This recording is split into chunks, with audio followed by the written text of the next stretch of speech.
Hello everyone, कैसे हो आप लोग। So today we are going to focus on integral calculus for EMT, electromagnetic theory.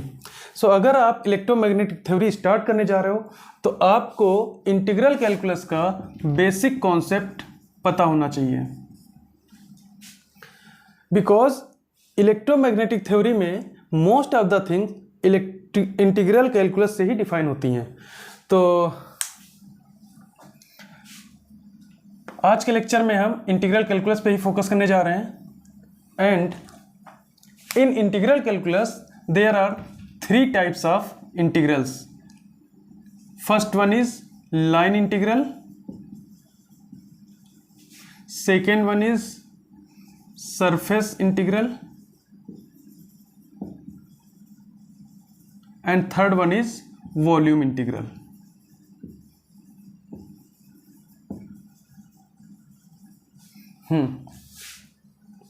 So we will discuss all these 3 integrals and their application in physics as well as in electromagnetic theory.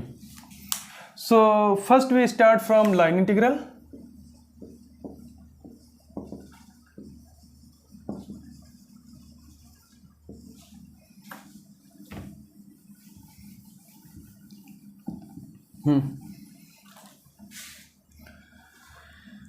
Suppose we have any vector A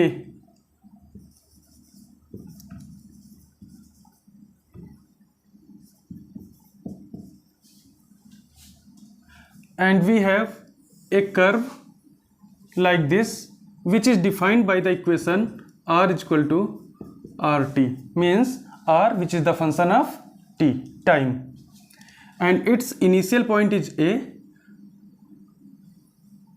and final point is B, and the coordinate of A like x1, y1, z1, and the coordinate of B x2, y2, z2. So if we talk about line integral, so it is the integral of any given function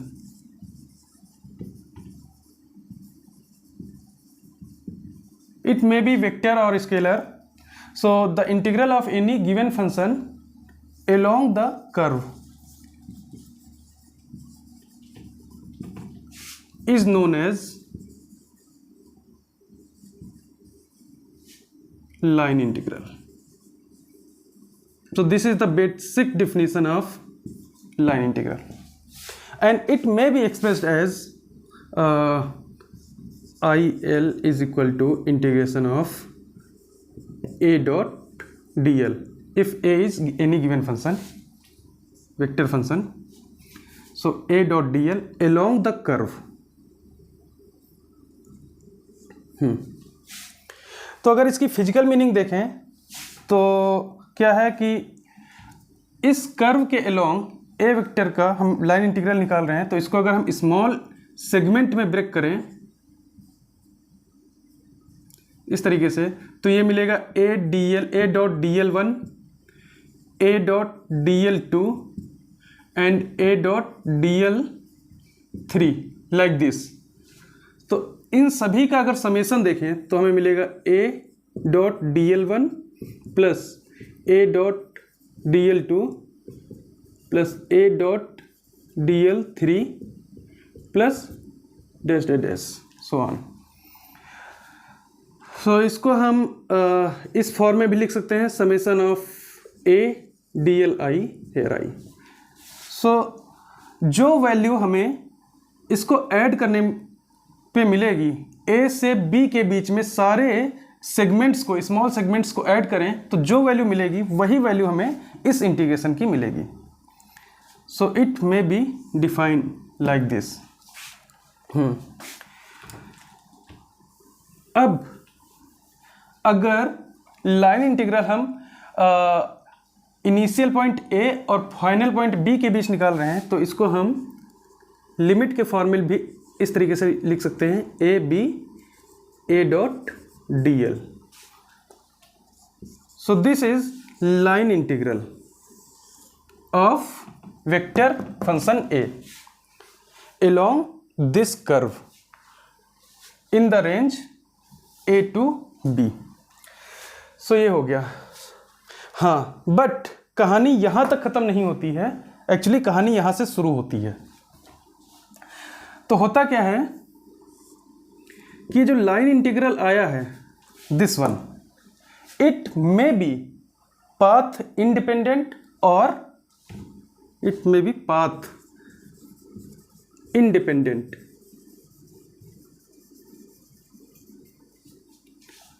or maybe path dependent।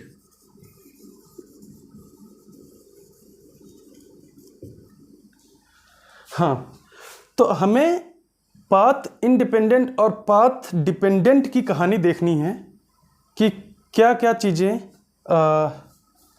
मिलेंगी और इनके application की physics में क्या application है इसका, तो देखते हैं। तो स्टार्ट करेंगे पाथ इंडिपेंडेंट से, इसको हटा देते हैं। अरे चलो ठीक है, कोई नहीं।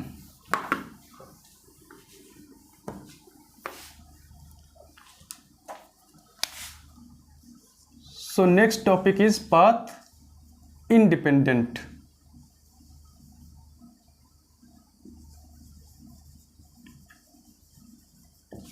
Line integral.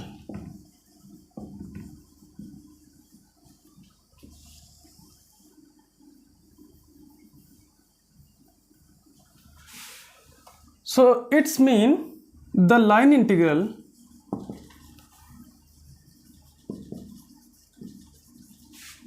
does not depend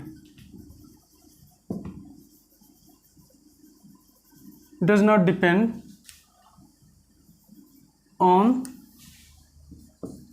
the path। So the value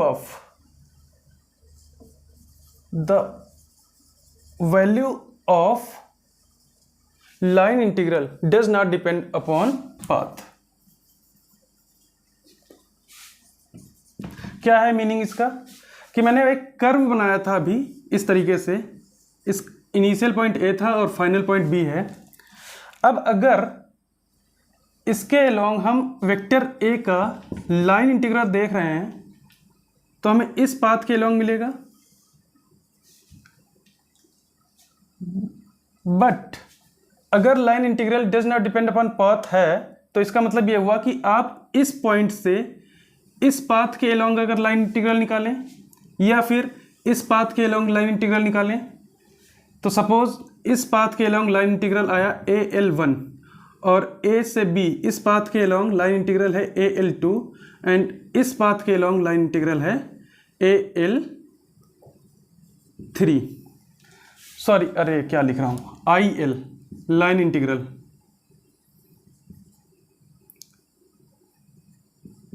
हाँ, तो we have 3 paths and along this path we have line integral IL1 and along this path IL2 and along this path IL3 line integral। So it will be equal IL1 IL2 is equal to IL3। यह है meaning path independent की कि line integral आप किसी भी path के along निकालें वो आपको सेम मिलेगी। तो इसको हम एक तरीके से ये भी बोल सकते हैं कि line integral if line integral is path independent, that's mean it is conserved.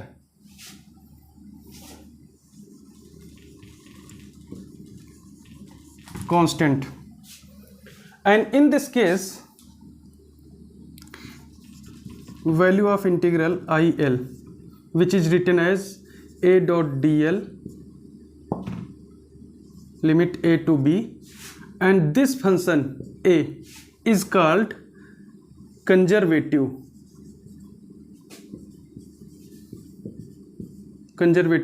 vector function, conservative vector function। सो अगर लाइन इंटीग्रल पाथ इंडिपेंडेंट है तो उसमें जो फंक्शन होगा वो कंजर्वेटिव फंक्शन रहेगा। क्यों? क्योंकि ये फंक्शन लाइन इंटीग्रल की जो वैल्यू है उसको कंजर्व बना रहा है, एक तरीके से कह सकते हैं कांस्टेंट वैल्यू दे रहा है कि पाथ पे डिपेंड नहीं कर रहा है। इसका मतलब अगर पाथ पे डिपेंड नहीं कर रहा है तो सेकेंड पॉइंट हम लिख सकते हैं कि इट डिपेंड्स अपॉन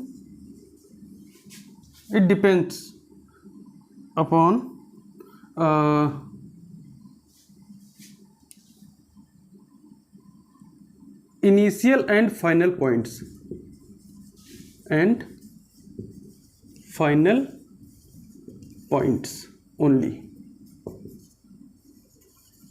ओनली।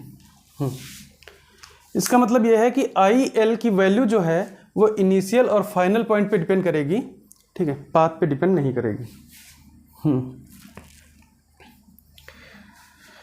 तो ये हो गया। अभी आप बोलोगे कि सर ये तो स्टेटमेंट में आप बोल दिए कि sir it depends upon initial and final points only. इसका ऐसे कैसे हम एक्सेप्ट कर लें इस चीज़ को? Because we need a proof for this statement. So इसका प्रूफ देख लेते हैं।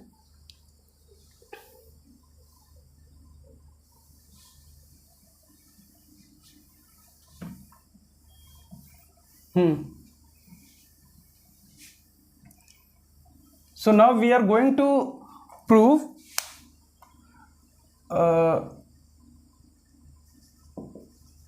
line integral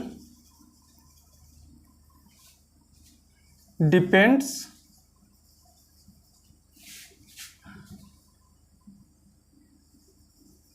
only and only on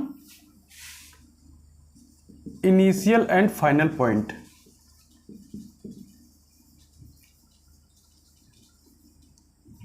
final points, हाँ। सो इसको हटा देते हैं।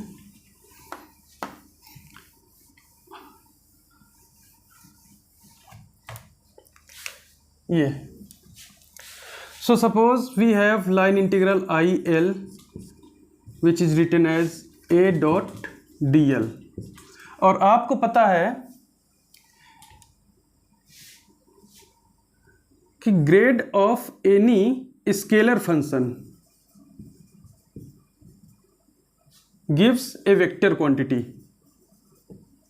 सो अगर हम कोई वेक्टर ए है उसको हम grad of scalar function phi लिख सकते हैं कि अगर कोई फंक्शन फाई है which depends on X Y Z coordinates, तो इसको हम इसका ग्रेड वेक्टर ए मिलेगा। तो वेक्टर ए की जगह पे हम ये पुट कर सकते हैं। तो यहाँ पर आएगा del phi dot D L. अब जरा देखो डेल फाई की वैल्यू, तो ये है, हाँ, इसकी लिमिट है ए टू बी, और ए टू बी ये फंक्शन है, ये कोई एक कर्व है। तो यहाँ पर डेल फाई की वैल्यू मिलेगी I del phi by del X plus J del phi by del Y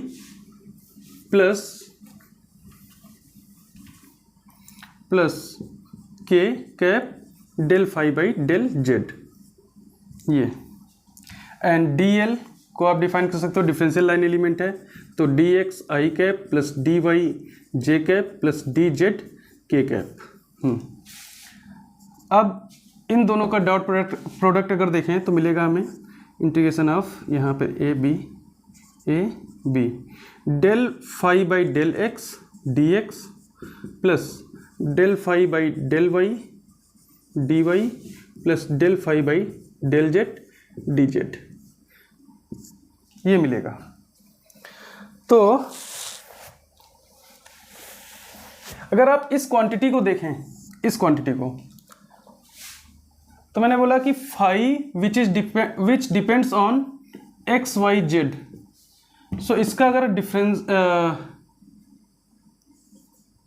D phi निकाले तो डी फाई आपको यही क्वांटिटी मिलेगी, del phi by del x D X, del phi by del Y D Y and del phi by del Z D Z. So ये मिलेगा। तो इसकी जगह पे हम डी फाई यूज़ कर सकते हैं।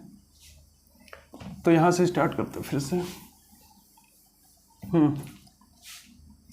सो I L is equal to integration of D phi limit A to B. अब जरा देखो डी फाई का इंटीग्रेशन, तो ये मिलेगा क्या, फाई, और इस पे लिमिट अप्लाई करेंगे ए टू बी, तो वैल्यू हमें मिलेगी इंटीग्रेशन की I L phi B minus phi A. ये है लाइन इंटीग्रल। तो आप देख रहे हो कि फाई बी माइनस फाई ए आ रहा है। जो इंटीग्रल की वैल्यू है ये सिर्फ पॉइंट्स पे डिपेंड कर रही है, ए और बी पे, ठीक है। तो इस तरीके से ये स्टेटमेंट प्रूफ हो रहा है कि line integral depends only and only on initial and final points. हाँ, एक चीज़ और है कि ये ऐसा नहीं है कि ऑलवेज ये कंडीशन ट्रू है, ठीक है, कि कुछ ऐसे वेक्टर्स हैं, वेक्टर फंक्शन है, जैसे मैंने बोला कि ए वेक्टर है, तो कुछ स्पेशल केसेस हैं जिनमें ये कंडीशंस ट्रू होंगी और बाकी की कंडीशन में ऑर्डिनरी लाइन इंटीग्रल मिलेगा जो कि पाथ डिपेंडेंट होगा। तो उसकी अभी हम बात कर लेंगे और दोनों के एग्जांपल्स भी देख लेंगे, तो आपको समझ में आ जाएगा क्लियरली।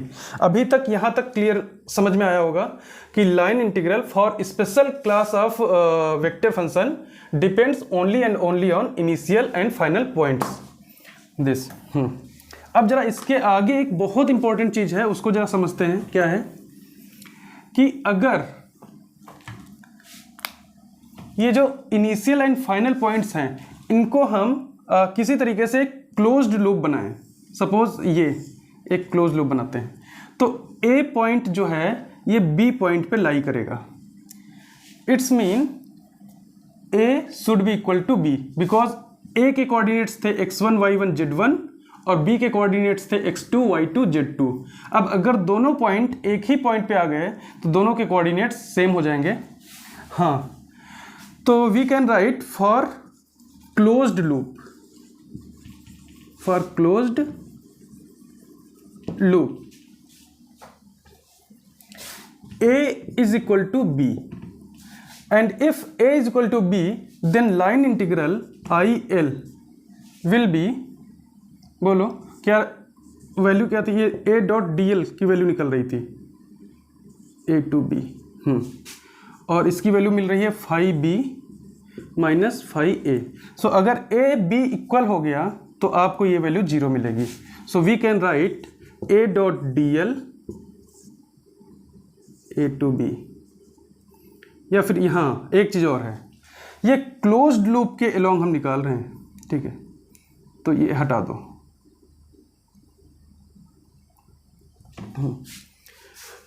ये जो सिंबल है ये क्लोज्ड लूप को रिप्रेजेंट कर रहा है, क्लोज्ड लूप। तो जब क्लोज्ड लूप के अलोंग हम इंटीग्रेशन निकालेंगे तो ये सिंबल यूज करेंगे। सो इसकी value phi B minus phi A, और for closed loop phi A is equal to B, so यहाँ पर मिलेगी वैल्यू 0, दिस वन। तो दूसरा स्टेटमेंट ये है आपका, ये इंपॉर्टेंट है। If line integral is path independent, then for closed loop integral line integral gives 0 value। तो यहाँ तक क्लियर हुआ।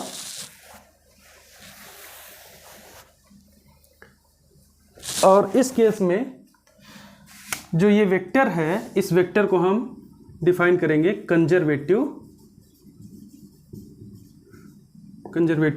Vector function, conservative vector function. ठीक है, तो ये हो गया पाथ इंडिपेंडेंट की कहानी। अभी हमें बात करना है पाथ डिपेंडेंट।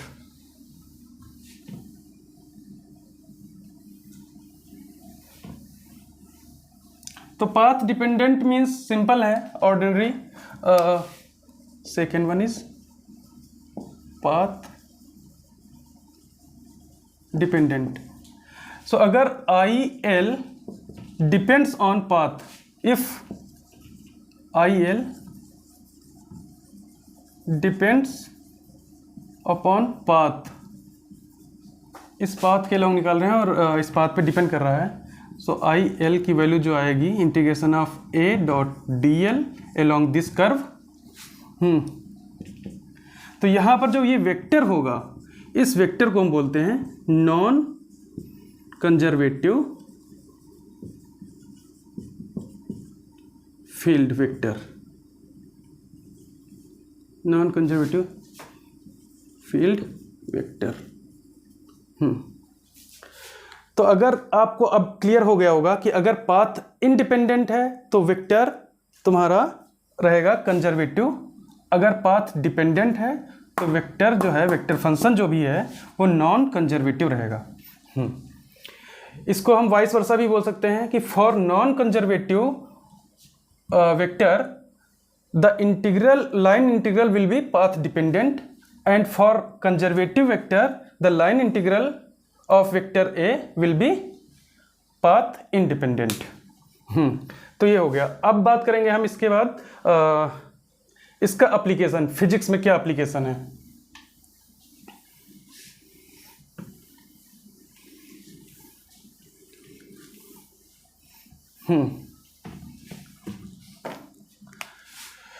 तो लाइन इंटीग्रल का जीता जागता एग्जांपल है वर्क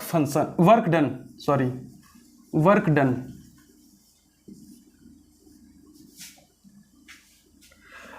तो सपोज एक सरफेस है, एक प्लेन है इस तरीके से, और उसमें एक कोई ब्लॉक रखा हुआ है ये, और इस ब्लॉक को हमें डिस्प्लेस करना है, मतलब इसमें फोर्स लगाना है किसी तरीके से। तो जैसे सपोज क्या बोले, ये एक ब्लॉक है इस सरफेस पे, और इसका पॉइंट है, इनिशियल पॉइंट है ए, और यहाँ से हम इस पर फोर्स लगा रहे हैं, और इसको हम किसी तरीके से फोर्स लगाते लगाते इस पॉइंट तक लेके आ जाते हैं, पॉइंट बी। तो ये एक पाथ के अलोंग मूव करेगा ये ब्लॉक। तो इस पाथ के अलोंग कोई हम फोर्स लगा रहे हैं कंटिन्यूसली, तो डिस्प्लेसमेंट जो होगा तो उसके अकॉर्डिंग हमें वर्क डन मिलेगा। तो वही एग्जांपल मैं दे रहा हूं कि ये पॉइंट है ए, और यहां से इस ब्लॉक को हम इस पे फोर्स लगा रहे हैं एफ, और इसको डिस्प्लेस करते हुए लेके आ रहे हैं हम इस पॉइंट तक बी। तो इस पाथ के अलोंग डिस्प्लेस किया मैंने, इस पाथ के अलोंग फोर्स लगाया। तो इसका अगर लाइन इंटीग्रल देखें, इसका स्मॉल एलिमेंट में वर्क डन देखें, तो ये वर्क डन डी डब्ल्यू मिलेगा। ये स्मॉल एलिमेंट हम लिख लेते हैं डी एल। तो डी एल के अलोंग जो फोर्स लग रहा है वो एफ है, तो F dot D L gives work done, small work done. So अगर हम नेट वर्क डन निकालें तो W is equal to integration of A to B and here F dot DL। ये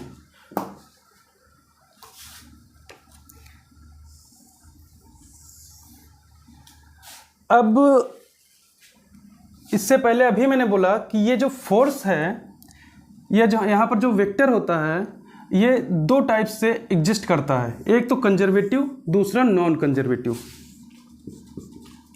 so it may B conservative and it may B non conservative.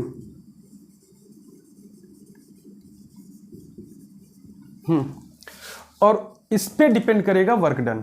अगर conservative है force, अगर conservative है तो work done जो है वो रहेगा पाथ, बोलो, path independent. Path independent means work done एक कंजर्व्ड क्वांटिटी मिलेगी। और नॉन कंजर्वेटिव अगर फोर्स है तो उस केस में जो वर्क डन है वो हमारा रहेगा पाथ डिपेंडेंट।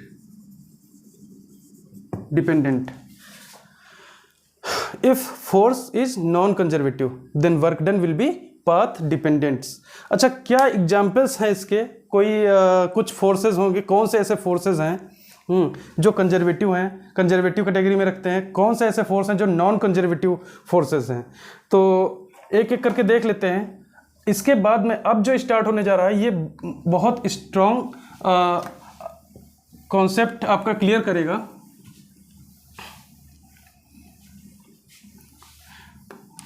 सो पहले बात कर लेते हैं कंजर्वेटिव फोर्स की।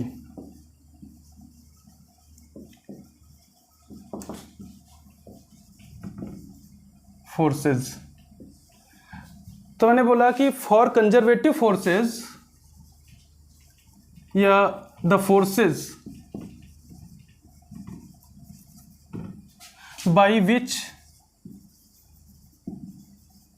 Work done remains conserved। ये है स्टेटमेंट। ऐसे फोर्सेस जिनकी वजह से वर्क डन कंजर्व रहता है। कंजर्व रहने का मतलब that is the work done does not depend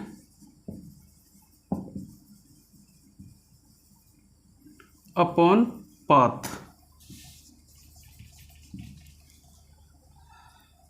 सो अगर पॉइंट ए है initial point, final point B है, तो आप इस पाथ के अलोंग जाओ और डब्ल्यू निकालो, वर्क डन। ये W1 आया है, चाहे आपकी मर्जी है तो इस पाथ के अलोंग डिस्प्लेस करो बॉडी को और वर्क डन मिलेगा W2। और इस पाथ के अलोंग अगर हम डिस्प्लेस करते हैं बॉडी को तो वर्क डन मिल रहा है W3।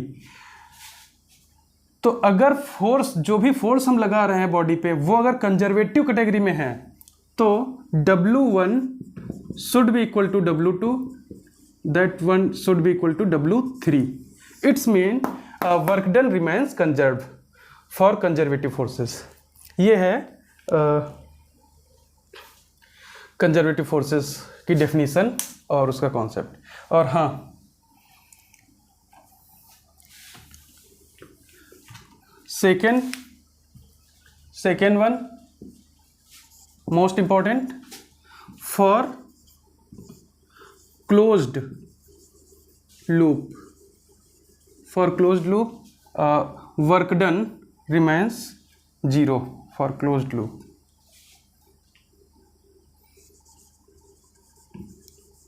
वर्क डन क्या लिखते हैं? F.dl for closed loop should be 0 for closed loop.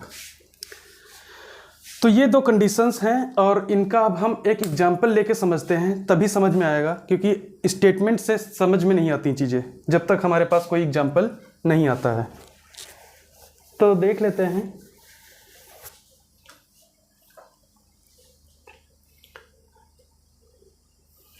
एक एग्जांपल कंजर्वेटिव फोर्सेस का। पहले देखते हैं कंजर्वेटिव फोर्सेस हैं कौन कौन से। सो आपका जो ग्रेविटेशनल फोर्स है,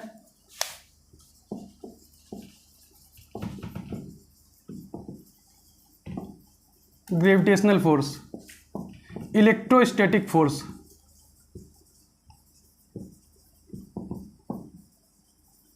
या फिर जैसे स्प्रिंग फोर्स रहते हैं। So all these forces are conservative because by these forces work done will always remains conserved.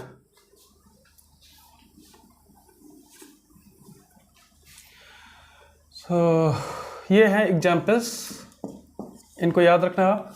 अभी इसके बाद में हम बात करेंगे कि नॉन कंजर्वेटिव फोर्सेस कौन कौन से होंगे, या फिर कौन सा ऐसा आप एग्जाम्पल देख सकते हो जो नॉन कंजर्वेटिव फोर्स में आता है। तो पहले तो हम इसका एक एग्जाम्पल देख लेते हैं।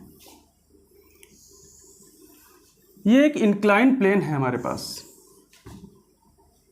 ये सीधा बनाओ यार इसको, सीधा,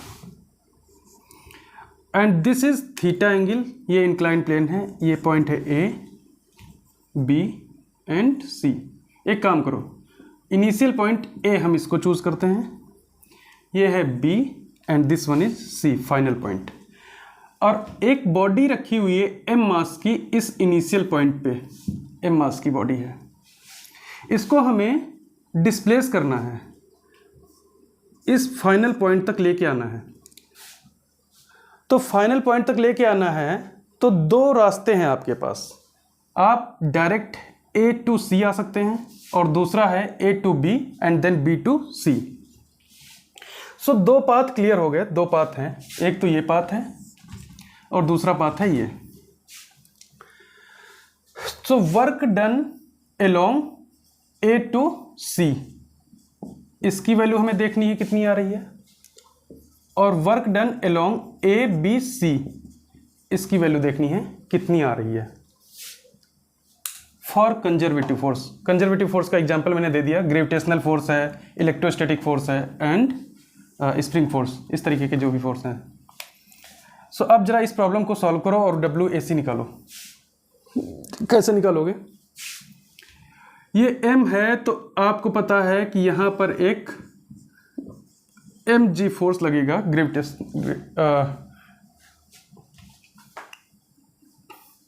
डाउनवर्ड, और ये है ब्लॉक तो इस पे एक नॉर्मल रिएक्शन भी लगेगा N, ठीक है। अब इस mg का कंपोनेंट अगर देखें तो इस डायरेक्शन में मिलेगा हमें mg साइन थीटा, और इस डायरेक्शन में हम देखेंगे तो mg cos थीटा मिलेगा। ये हो गया। हाँ, एक चीज़ और है कि AC की लेंथ गिवन है, ये L गिवन है, और आपको L के टर्म में ही निकालना है, मतलब डिस्प्लेसमेंट जो है A टू C, ये लेंथ गिवन है L। तो अब आप बात करोगे कि ये mg साइन थीटा कैसे हो गया, mg cos थीटा कैसे हो गया। चलो कुछ नहीं, ऐसे देख लो। चलो मान लेते हैं कि ये mg है, और इससे हमने एक नॉर्मल को इस तरीके से बढ़ाया, तो ये एक तरीके से ही परपेंडिकुलर रहेगा इस कंपोनेंट के लॉन्ग। तो अगर ये परपेंडिकुलर है तो आप देख सकते हो कि ये 90 डिग्री, ये थीटा, तो ये आपका आएगा 90 माइनस थीटा, ये 90 माइनस थीटा, तो इट विल बी थीटा। सो अगर ये थीटा है, ये mg है, तो आपको पता है कि ये mg cos थीटा हो जाएगा और ये mg sin थीटा हो जाएगा। इतना तो बेसिक मैथमेटिक्स है ये। तो अब इस डायरेक्शन में फोर्स लग रहा है mg sin थीटा, और डिस्प्लेसमेंट जो है वो L है। तो वर्क डन आप निकाल सकते हो, work done W along AC, and it will be force F dot displacement S, force dot displacement. तो फोर्स की value mg sine theta, S displacement हो गया L, और cos थीटा, थीटा मीन्स दोनों की डायरेक्शन सेम है, force और displacement in दोनों की डायरेक्शन सेम है, तो cos यहाँ पर आएगा 0 और cos 0 की वैल्यू 1। तो आपको WAC इसकी वैल्यू मिल गई, इक्वेशन mgL sin थीटा। अभी बात कर लें WABC। तो ज़रा बताओ WABC कितना होगा। पहले तो इसको दो पार्ट में ब्रेक कर लेते हैं, WA to B plus WB to C। पहले यहाँ से यहाँ तक वर्क डन देखो। तो एक चीज़ देखो, ये अगर L है, ये थीटा है, तो ये होगा L cos थीटा। ये लेंथ, ये जो डिस्टेंस है, डिस्प्लेसमेंट बोल सकते हैं, ये जो है displacement AC to B distance, ये L cos थीटा है। और इसका ये वर्टिकल कंपोनेंट जो रहेगा वो आएगा L sin थीटा, तो उसके इक्वल रहेगा ये AB। तो you can write this one is L sin theta. तो A to B जो डिस्प्लेसमेंट है वो L sin थीटा है, और A to B के अलोंग जो फोर्स लग रहा है वो है mg। हाँ, तो फोर्स और दोनों की डायरेक्शन सेम है। आप देख रहे हो कि फोर्स की जो डायरेक्शन है mg, उसी डायरेक्शन में L sin थीटा है, तो दोनों के बीच का एंगल जो है 0, तो cos 0 की वैल्यू 1। तो हम यहाँ पर डायरेक्ट लिख सकते हैं mg L sin थीटा, ये फोर्स हो गया, और यहाँ पर L sin थीटा ये हो गया क्या, डिस्प्लेसमेंट। तो mg L sin थीटा, और यहाँ पर cos 0 की वैल्यू आएगी क्या, 1 प्लस WBC। अब WBC की बात करें, B to C इसके अलोंग, तो इसके अलोंग जो फोर्स लग रहा है आप देख रहे हो, ये इसी डायरेक्शन में लग रहा है, मतलब नीचे की तरफ ये जो फोर्स लग रहा है mg, ये डाउनवर्ड है mg, और जो डिस्प्लेसमेंट है वो परपेंडिकुलर है इसके। तो फोर्स इस डायरेक्शन में लग रहा है, और डिस्प्लेसमेंट जो है L cos थीटा इस डायरेक्शन में है, इनके बीच का एंगल 90 डिग्री है। तो force into displacement into cos theta cos 90, तो ये 0 वैल्यू आएगी, आप देख लेना cos। हाँ, तो यहाँ से जो WABC की वैल्यू आ रही है, WABC ये हमको मिल रहा है mg L sin थीटा। ये इक्वेशन हो गई second. So now this one is mg L sin theta, and this is also mg L sin theta. So these are equal, WAC is equal to WABC. So we can say for conservative forces work done remains conserved. For conservative forces work done remains conserved. इसका मतलब यही है कि for conservative forces work done does not depends upon path. आप चाहे इस path के along जाओ या फिर इस पाथ के अलोंग जाओ। तो ये मैंने एक एग्जांपल लेके आपको विजुअलाइज करने की कोशिश की है कि आप समझ सकते हो कि कैसे वर्क डन कंजर्व रहता है फॉर कंजर्वेटिव फोर्सेस। तो आपको पता है कि ये फाइनल पॉइंट और इनिशियल पॉइंट, इन्हीं दो पॉइंट्स पे डिपेंड कर रहा है। तो ये तो बात होगी कंजर्वेटिव फोर्सेस की। अभी हमें बात कर लेना है नॉन कंजर्वेटिव फोर्सेस की। अब आपके दिमाग में ये बात आने लगी होगी, अच्छा ऐसा है तो ये तो सभी के लिए एप्लीकेबल होगा, तो ऐसा कौन सा फोर्स है जो नॉन कंजर्वेटिव फोर्स है, या फिर ऐसा कौन सा फोर्स है जिसकी वजह से वर्क डन पाथ पे डिपेंड कर रहा होगा। तो देख लेते हैं इसको, नॉन कंजर्वेटिव फोर्स की।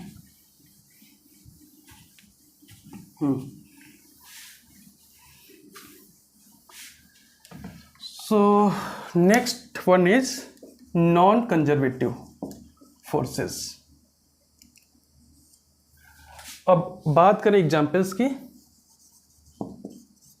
तो इसके पहले तो एक चीज ये देख लो कि इसमें for non conservative forces work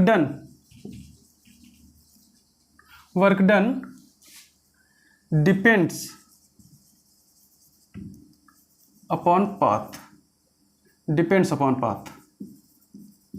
ये तो एक कंडीशन हो गई। दूसरी है कि क्लोज्ड लूप में कंजर्वेटिव फोर्स के लिए वर्क डन 0 आता था। तो फॉर क्लोज्ड लूप बोलो, फॉर क्लोज्ड लूप, और फॉर कंप्लीट साइकिल भी बोल सकते हैं, for complete cycle. Work done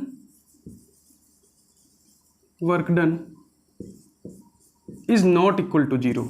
So this is the most important point. Work done is not equal to 0 for closed loop या फिर बोले for complete cycle. अब complete cycle means क्या है कि अगर कोई बॉडी यहाँ पर है, इस A पॉइंट पे है और इस A पॉइंट से हम पॉइंट B फाइनल पॉइंट है, इसको हम यहाँ तक डिस्प्लेस करते हैं इसके अलॉन्ग और फिर वापस इस पर एक फोर्स लगा के हमने इसको डिस्प्लेस किया बी पॉइंट तक और वापस से फोर्स बी पे बॉडी पे फोर्स लगाया और इसको डिस्प्लेस कर दिया फिर से उसके इनिशियल पॉइंट पे।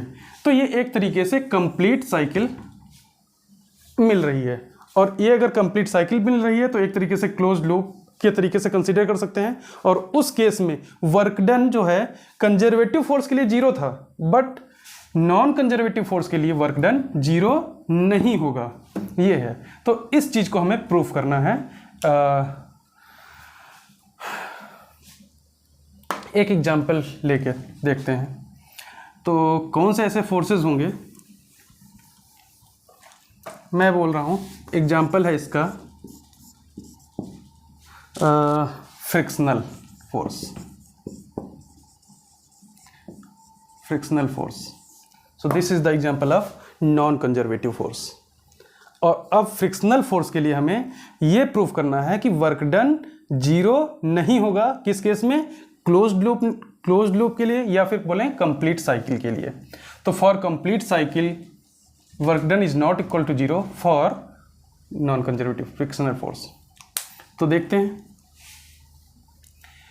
कैसे सॉल्व करेंगे। कंडीशन याद रखना, work done is not equal to 0 proof करनी है।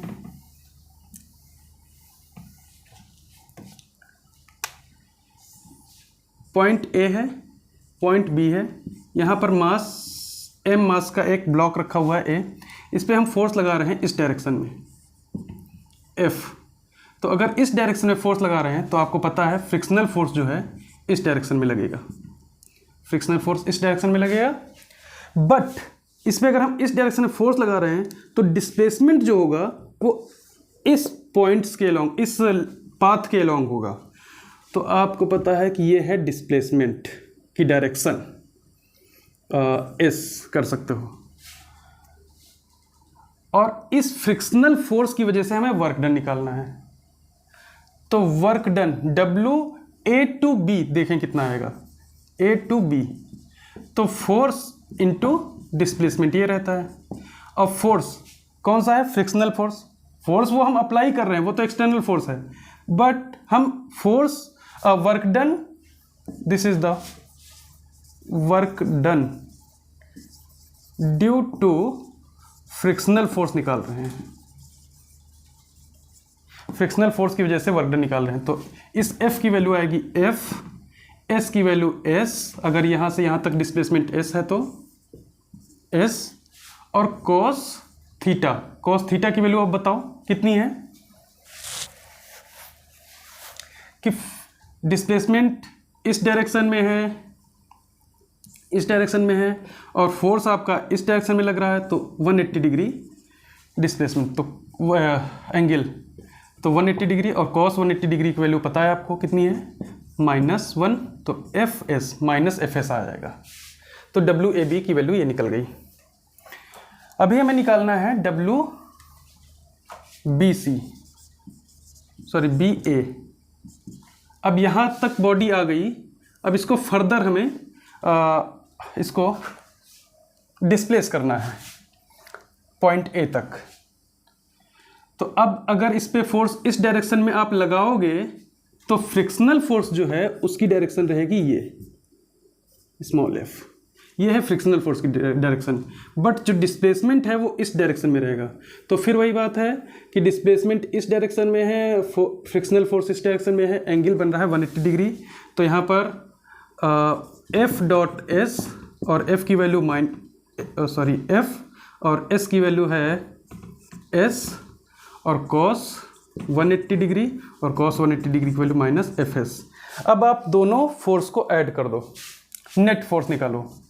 तो net work done net work done for complete cycle. तो आपको मिलेगा क्या, यहाँ पर लिख रहा हूँ मैं इसके आगे, W is equal to net work done है for complete cycle A to B and B to C, so ABC। ये आपका मिल रहा है -FS, दोनों को ऐड करो, -FS, तो ये आएगा -2FS।